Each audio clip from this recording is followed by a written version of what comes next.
उतरा हुआ था। एंड डोंट वरी अदिति, कल रात हम दोनों के बीच कुछ नहीं हुआ। तुम्हारी मर्जी के बिना तुम्हें हाथ भी नहीं लगाऊंगा। रेहान की बात सुनकर अदिति को उस पर भरोसा होने लगा।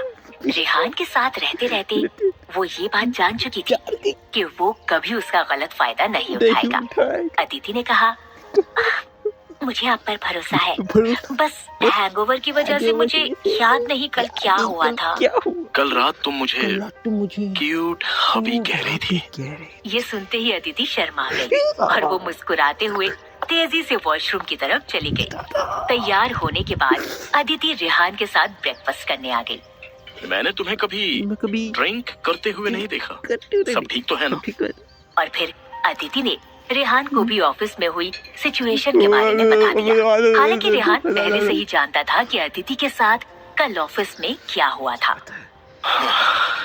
जो हो गया उसे भूल जाओ। इस सिचुएशन से कैसे निकलना है ये मैं तुम्हें बताता हूँ। मैं बताता हूँ।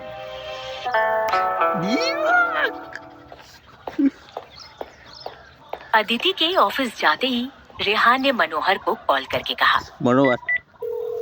लो। हाँ मनोहर, मनोहर, वंश ने ही उसके लैपटॉप से क्लाइंट्स को धमकी भरी ईमेल्स किए थे। हाँ सर, हाँ सर, इस वंश को भी प्रियल के साथ साथ कंपनी से निकाल देना चाहिए था। नहीं, एक काम करो, इस वंश पर नजर रखो। उसका नेटवर्क हमें अदिति के हाथ करवाना है पहले, फिर बस यही मौके की तलाश करनी है। वहीं अदिति आज ऑफिस आई तो उसके चेहरे पर मुस्कान थी और वो सीधे मनोहर के ऑफिस में चली आई। उसने देखा ऑफिस में वंश भी बैठा हुआ है। वंश ने अदिति को मुस्कुराकर ग्रीट किया, लेकिन अदिति ने उसे इग्नोर कर दिया। अब त्यागी सर, मैंने क्लाइंट्स के साथ चल रही सिचुएशन को सॉर्ट आउट कर लिया है। सिचुएशन सॉर्ट आउट कर लिए मतलब? वंश, किसी ने मेरे खिलाफ साजिश की थी, लेकिन उसे ये नहीं पता मेरे वेल विशर भी हैं जो मुझ पर कभी भी आँच आने नहीं देंगे। ये सुनकर जहाँ एक तरफ वंश घबरा गया तो वहीं दूसरी तरफ मनोहर जानता था अदिति अपने किस वेल विशर की बात कर रही थी। गुड अदिति, मैं भी यही चाहता था। वैसे क्या बात की तुमने क्लाइंट से? अब सर, मैंने सच बता दिया कि मेरा अकाउंट हैक हो गया था और मैंने इसके लिए उन सबसे माफी मांगी और फिर उनके साथ डील फिर से नेगोशिएट की। Now the situation is under control. ये सुनते ही वंश अंदर ही अंदर जल उठा। कितनी मेहनत की थी मैंने इस अदिति से प्रोजेक्ट हथियाने की, लेकिन पूरा प्लान चौपट हो गया। आखिर कौन मदद कर रहा है इसकी?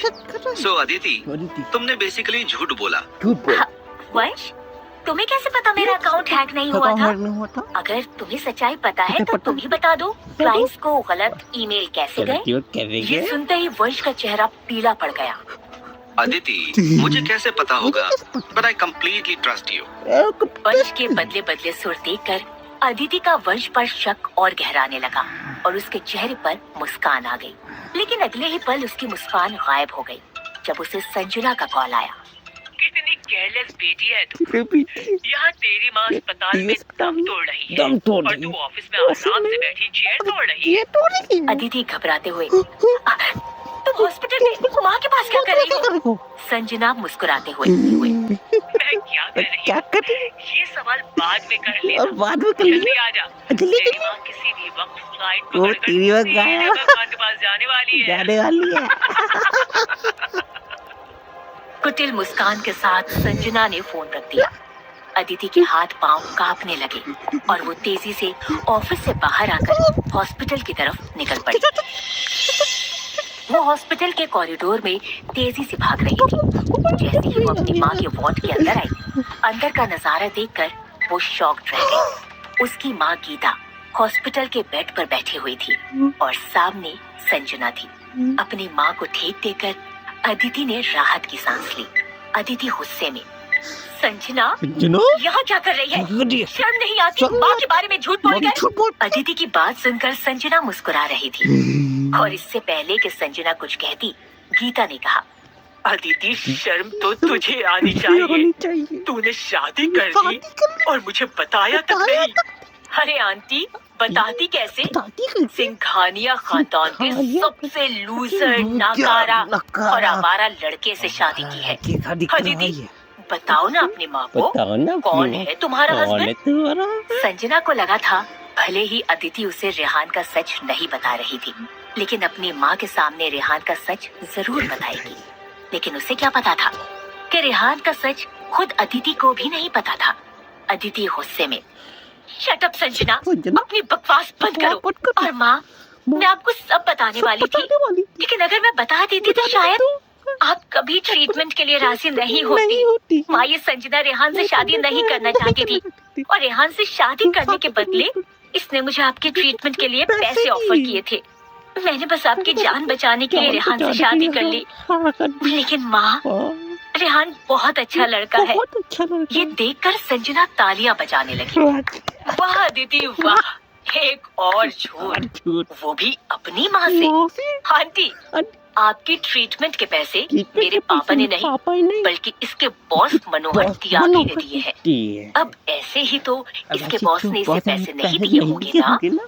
आंटी, पूछिए इससे, आपके इलाज के पैसे लेने के लिए इसने मनोहर त्यागी के साथ क्या किया? आखिर क्या रिश्ता है आपकी बेटी का उससे, वो भी शादी के बाद? संजना की बात सुनकर अदिति ऊपर से नीचे पूरी तरह हिल गई थी। उसे अपने कानों पर यकीन करना मुश्किल हो रहा था कि संजना उसे उसकी माँ के सामने इस तरह जलील करेगी। अदिति गुस्से में, संजना बहुत हुआ तुम्हारा, निकलो यहाँ से। संजना मुस्कुराते हुए, आंटी आप भी जानती हैं मेरी माँ के होते हुए पापा आपके ट्रीटमेंट के लिए कभी पैसे नहीं देंगे। पूछो इससे कि इसके हस्बैंड रेहान के होते हुए मनोहर त्यागी ने आपके इलाज के लिए पैसे क्यों दिए? संजना ने अपनी बात पूरी की भी नहीं थी कि अदिति ने उसके मुंह पर दरवाजा बंद कर दिया। गीता ने रोते हुए कहा, अदिति, क्या ये लड़की सच कह रही है? माँ, ये बिना सर पैर की बातें कर रही है। तो बता क्यों नहीं देती तेरा मनोहर त्यागी से क्या रिश्ता है? क्यों तूने उससे मेरे इलाज के लिए पैसे लिए? इससे अच्छा तो मैं मर क्यों नहीं गई? गीता छाती पीट कर जोर जोर से रोने लगी। अदिति इस वक्त हेल्पलेस महसूस कर रही थी। उसे समझ ही नहीं आ रहा था कि वो क्या कहकर अपनी माँ को शांत कराए।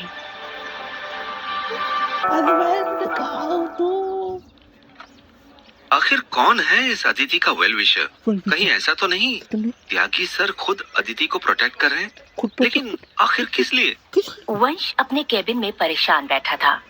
तभी वंश की नजर अपने केबिन के बाहर से गुजरते किसी शख्स पर गई जिसने हुडी पहना हुआ था। उसने उस शख्स को देखने की कोशिश की, लेकिन वो ठीक से उसका चेहरा नहीं देख पाया और वंश अपने केबिन से बाहर चला आया। आखिर कौन है ये शख्स और ये त्यागी सर के केबिन के अंदर क्या कर रहा है? ये कहते हुए वंश त्यागी मनोहर त्यागी के केबिन की तरफ गया। वो अंदर जाने ही वाला था कि एक स्टाफ ने उसे रोकते हुए कहा, सर ने किसी को भी अंदर आने से मना किया है। वंश मायूस हो गया और उसका हुडी पहने उस शख्स पर शक और गहराने लगा। वो केबिन के शीशे से अंदर झांकने की कोशिश करने लगा, लेकिन अंदर बैठे शख्स की उसकी तरफ पीठ लगी हुई थी।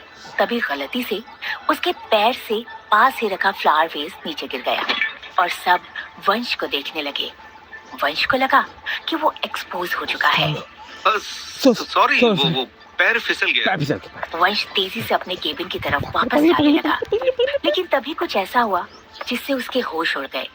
वापस जाते हुए उसे केबिन के अंदर हुडी पहने उस शख्स की एक झलक दिखाई दी।